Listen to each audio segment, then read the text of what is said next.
সংরক্ষণ বিরোধী আন্দোলনের ঝড় আছড়ে পড়েছিল ওপার বাংলায় অর্থাৎ বাংলাদেশে। এবারে পদ্মার এপারেও উঠছে জাতিভিত্তিক জনগণনার জোরালো দাবি। সংসদে পর্যন্ত শোনা গিয়েছে এরূপ প্রতিধ্বনি। প্রশ্নটা কিন্তু ঘুরে ফিরে বরাবরই উঠত যে যেসব এসসি এবং এসটি ক্যান্ডিডেট যারা সংরক্ষণের সাহায্য নিয়ে নিজেদের সমাজে প্রতিষ্ঠিত করতে পেরেছিল, শিক্ষা আর্থসামাজিক মর্যাদায় এগিয়ে আসতে পেরেছিল, তাদের পরবর্তী জেনারেশনগুলো কেন সংরক্ষণ বা কোটার আওতায় গণ্য হবেন? কেন সত্যিকারের প্রান্তিক মানুষজন শিক্ষা ও চাকরির ক্ষেত্রে সেই সুবিধা বা সমমর্যাদা পাবে না? বৃহস্পতিবার মোটামুটি এভাবেই প্রশ্ন এবং তার সওয়াল জবাব হয়েছিল সুপ্রিম কোর্টে। প্রধান বিচারপতি ডিওয়াই চন্দ্রচূড়ের নেতৃত্বাধীন 7 বিচারপতির যে কনস্টিটিউশনাল বেঞ্চ, সেই বেঞ্চের নির্দেশেই 2004 সালের রায়কে খারিজ করে জানানো হয় যে এসসি এসটির মধ্যে যারা এতদিন সুযোগ সুবিধা পাননি, চাইলে তাদের জন্য বিশেষ ব্যবস্থা করতে পারবে ভারতবর্ষের মধ্যে যে কোনো রাজ্য। Dear viewers, welcome to my channel. আপনারা যারা আমার চ্যানেলে নতুন তারা অবশ্যই চ্যানেলটিকে সাবস্ক্রাইব করে পাশে থাকা বেল আইকনটা ক্লিক করে রাখবেন, যাতে এই ধরনের খবর সবচেয়ে তাড়াতাড়ি আপনাদের কাছে পৌঁছে যায়। আজকে আমরা এই ভিডিওর মাধ্যমে আলোচনা করব যে সুপ্রিম কোর্ট থেকে এসসি এবং এসটি এই যে সংরক্ষণ বা এই যে কোটা, এই বিষয়ে যে রায়দানটা হয়েছে সেই রায়দানের বিস্তারিত ব্যাখ্যা নিয়ে। বিভিন্ন জায়গায় ভিজুয়াল মিডিয়া বা সোশ্যাল মিডিয়া বা ইউটিউবে ভুল ব্যাখ্যা করা হচ্ছে বিষয়টাকে। সঠিক ব্যাখ্যা যতটুকু আমরা সংবাদ মাধ্যম সূত্রে জেনেছি বা যতটুকু আমরা আইনজীবী মহলের সঙ্গে যোগাযোগ করে জানতে পেরেছি, সেই তথ্যটাই আপনাদের সঙ্গে শেয়ার করব। তো এসসি এবং এসটিদের মধ্যে পিছিয়ে পড়া যে সমস্ত কাস্ট বা শ্রেণীগুলো রয়েছেন, সাবকাস্ট, সেগুলোকে স্পট আউট করতে হবে এবং কোটা বা সংরক্ষণে তাদেরকে অগ্রাধিকার দেওয়ার যে পক্ষে, সেখানে কিন্তু রায় দিয়েছে সুপ্রিম কোর্টের বিচারপতি ডিওয়াই চন্দ্রচূড়ের নেতৃত্বে যে 7 সদস্যের যে কনস্টিটিউশনাল বেঞ্চ ছিল তারা। এবারে এই যে বিভিন্ন ডিফারেন্স যে রায় আমরা পেয়েছি বিগত দিনে, সেই রায়ের প্রেক্ষিতে 6 জন বিচারপতি জানিয়েছেন যে এসসি এবং এসটিদের মধ্যে ইতিমধ্যে যারা সুবিধাপ্রাপ্ত শ্রেণীগুলোকে চিহ্নিত করা গেছে বা করতে পারা গেছে, এ বিষয়ে কিন্তু সাংবিধানিক কোনো বিধিনিষেধ নেই। একমাত্র বিচারপতি বেলা ত্রিবেদী তাঁর রায়ে বাকিদের সঙ্গে ভিন্নমত পোষণ করেছেন। কংগ্রেস এবং ইন্ডিয়া মঞ্চে তাদের শরিক এসপির জাত গণনার যে দাবি, সেই দাবিকে কার্যত সমর্থনই করা হয়েছে।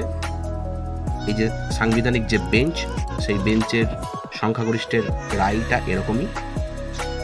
এর আগে আমরা দেখেছি অন্ধ্রপ্রদেশের সরকার এই কাজে উদ্যোগী হলে ইভি চিন্নাইয়া ওই রাজ্যে যে সরকার, সেখানে চ্যালেঞ্জ করে সুপ্রিম কোর্টে মামলা করেছিলেন তিনি, এবং 2005 সালে সেই মামলায় সুপ্রিম কোর্টের 5 বিচারপতির যে কনস্টিটিউশনাল বেঞ্চ, সেই বেঞ্চ রায় দিয়েছিল যে এসসি এবং এসটিদের মধ্যে শ্রেণীবিভাগের বিষয়টি রাজ্যের এখতিয়ারে নয়, এসসি এবং এসটিদের মধ্যে আলাদা শ্রেণীবিভাগও করা যাবে না।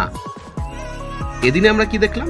এদিনে দেখলাম বিচারপতি চন্দ্রচূড় তাঁর রায়ে বলছেন যে 2005-এ সাংবিধানিক বেঞ্চের রায়কে খারিজ করা হলো, কারণ এসসি এবং এসটির মধ্যে যে ক্লাসিফিকেশন, সেই ক্লাসিফিকেশন করা হলে এই যে কোটার গুণগত বিষয়ে বাধা পড়ে না বা সংরক্ষণের গুণগত বিষয়ে কোনো বাধা পড়ে না, বরং পিছিয়ে পড়াদের উপরে যে একটা আরোপ, সেই পিছিয়ে পড়াদেরকে আরও এগিয়ে আনার ক্ষেত্রে তারই সুউদ্দেশ্য সাধিত হয় বলে তিনি মনে করছেন। এবং এক্ষেত্রে একমাত্র সেই কনসার্ন যে স্টেট, অর্থাৎ সেই রাজ্যগুলোই পারে কোনো শ্রেণী তারা পিছিয়ে আছে কিনা সেটা স্পট আউট করতে।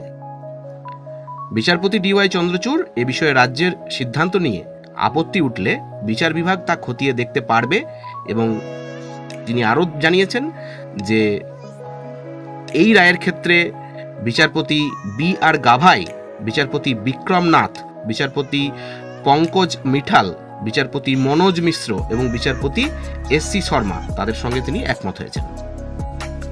বিচারপতি গাভাই তার রায়ে বলেছেন যে এই যে কোটার নীতির সুযোগ নিয়ে একদল সুবিধাপ্রাপ্ত শ্রেণী কম্পার্টমেন্টে উঠে সব আসন দখল করে বসে পড়ছে, অথচ সংরক্ষণ প্রয়োজন হলেও একটা শ্রেণী সেই সুবিধার নাগাল পাচ্ছে না।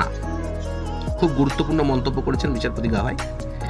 এভাবে বঞ্চনা চলছে, রাজ্যগুলি পারে এই বেশি সুবিধাপ্রাপ্ত এবং পিছিয়ে পড়া শ্রেণীগুলিকে চিহ্নিত করতে। অন্যদিকে বিচারপতি বিক্রম নাথ তিনি বলছেন যে সংবিধানের সংরক্ষণের সুযোগ পেয়ে তপশিলীদের মধ্যেও একটা সুবিধাভোগী দল সৃষ্টি হয়েছে, যাদের জন্য সংরক্ষণের উদ্দেশ্য নষ্ট হচ্ছে। বিচারপতি পঙ্কজ মিঠালের রায়ে প্রস্তাব দেওয়া হয়েছে যে পিছিয়ে পড়া পরিবারের একটি প্রজন্ম যদি সংরক্ষণের সুযোগ পেয়ে আর্থিকভাবে উপরে উঠে আসতে পারে, তাহলে তার পরের প্রজন্মকে আর সংরক্ষণের সুবিধা দেওয়া উচিত নয়। সুপ্রিম কোর্টে কেন্দ্রের যারা কৌশলী ছিলেন তারা জানান যে এই পিছিয়ে পড়া শ্রেণীগুলিকে আলাদা করে চিহ্নিতকরণ এ বিষয়ে তাদের কোনো আপত্তি নেই। অন্যদিকে বিচারপতি বেলা এম ত্রিবেদী তাঁর রায়ে তপশিলীদের মধ্যে শ্রেণী বিভাজনের বিরোধিতা করেছেন। তার যুক্তি যে এর ফলে সত্যিকারের পিছিয়ে পড়া শ্রেণী যেমন রাজনীতির শিকার হতে পারে, তেমনি কোনো শ্রেণীকে অগ্রাধিকার দেওয়ার বিষয়টিকে রাজনীতির চাল হয়ে উঠতে পারে, এমনটা তিনি জানিয়েছেন। অর্থাৎ এই যে রাজ্যের হাতে ক্ষমতাগুলো দেওয়া হচ্ছে, এক্ষেত্রে রাজ্যগুলি কিন্তু এর মধ্যে একটা মিসক্যালকুলেট করতে পারে, মিসজাজ করতে পারে, বা এটা উদ্দেশ্যপ্রণোদিতভাবেও করা হতে পারে। তার রায়ে তিনি বলেছেন যে রাজ্যগুলিকে শ্রেণীবিভাগের দায়িত্ব দিলে রাষ্ট্রপতি অনুমোদিত তালিকা বদলে যেতে পারে, ফলে বঞ্চনা বাড়তে পারে, এটা তিনি মনে করছেন। এবারে এক কথাই বলতে গেলে যে পুরনো রায় সেটা কিন্তু খারিজ করে এসসি এসটিদের যে সাব কোটা, তার প্রিভিলেজদের কিন্তু কোটাই সুপ্রিম কোর্টের একটা যথেষ্ট প্রশ্ন থাকছে। এবং আমরা এক কথায় যদি এই সামগ্রিক যে সওয়াল জবাব পর্ব এবং বিচারপতিদের যে মন্তব্য, কনস্টিটিউশনাল বেঞ্চের যে 7 জন প্রতিনিধি ছিলেন বিচারপতি চন্দ্রচূড়ের নেতৃত্বে, তাদের যে নির্যাস বা সিনপসিস, সেটা হচ্ছে এসটি এসটিদের ক্ষেত্রে কিন্তু আর সাব কোটা সেটা কিন্তু থাকছে বা রাখা যাবে।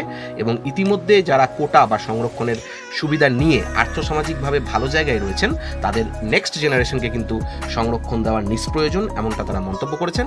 এবং এসসি এসটিদের মধ্যে সকলে সমান অবস্থায় নেই, এমনটাও কিন্তু তারা মন্তব্য করেছেন।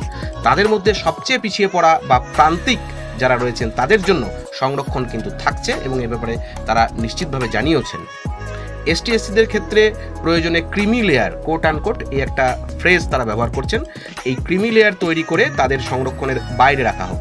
ক্রিমি লেয়ার বলতে আমরা যেমন বিপিএল অর্থাৎ বিলো পভার্টি লাইন বা লিমিট, যেটা আমরা জেনেছি ইকোনমিক্সের ক্ষেত্রে, যে এর নিচে এরা দরিদ্র, এর নিচে এরা মধ্যবিত্ত বা বড় লোক যেমনভাবে বলে থাকি।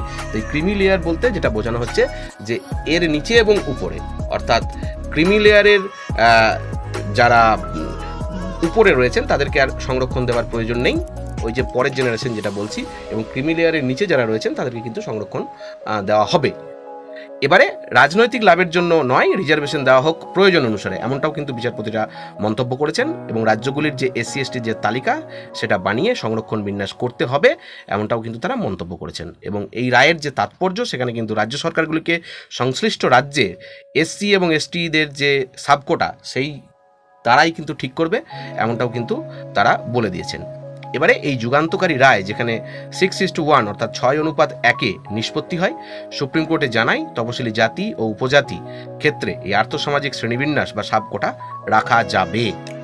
এবারে এই যে ক্রিমি লেয়ার, এই ক্রিমি লেয়ার খুঁজে বের করা কিন্তু জরুরি। বিচারপতি পঙ্কজ মিথাল তার গুরুত্বপূর্ণ যে মন্তব্য আপনাদেরকে একটু আগে শোনালাম, যে একটা প্রজন্মেই কিন্তু সীমাবদ্ধ থাকা উচিত এই সংরক্ষণের সুবিধা যদি কেউ নিয়ে উচ্চতর পদে থাকেন, তাহলে তার দ্বিতীয় প্রজন্মের ক্ষেত্রে কিন্তু সেই আওতায় তারা পড়বেন না। বিচারপতি সতীশচন্দ্র শর্মাও কিন্তু এই মতকে সমর্থন করেছেন। তো আগামী দিনে কি হতে চলেছে এ ব্যাপারে আমাদের অবশ্যই নজর থাকবে। ভালো থাকবেন, সুস্থ থাকবেন। যেটুকু জানতে পেরেছি, যেটুকু জানা গেছে, যেটুকু বুঝতে পেরেছি আপনাদের সাথে শেয়ার করলাম। ভালো থাকবেন, ধন্যবাদ।